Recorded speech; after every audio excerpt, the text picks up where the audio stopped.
Сәлем достар, қалдарыңыз қалай? Бүгін біз үй жағдайында өте керемет әрі тез дайындалатын пицца жасайтын боламыз. Міндетті түрде жасап көріңіздер және видеоны соңына дейін қарауды ұмытпаңыз. Менің YouTube каналыма тіркеліп кетіңіздер.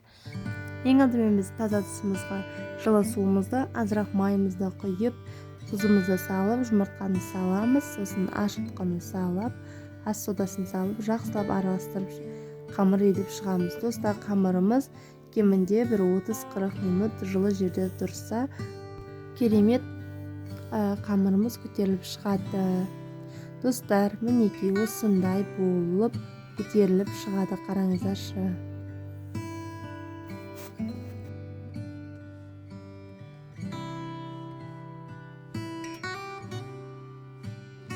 Мінекей енді біз табамызға майымызды қойып, қамырымызды осылай жайғастырамыз да, кетчуп майонезді осылай жақсылап араластырып жағып шығамыз.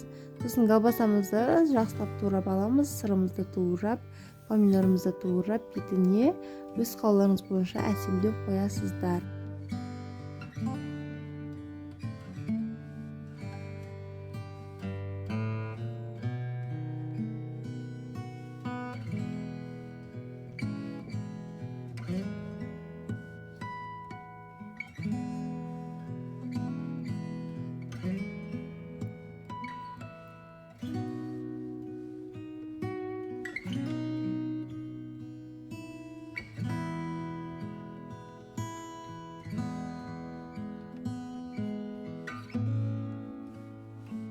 Міне мен осылай сәндедім. Достар, әркім өз қалауы.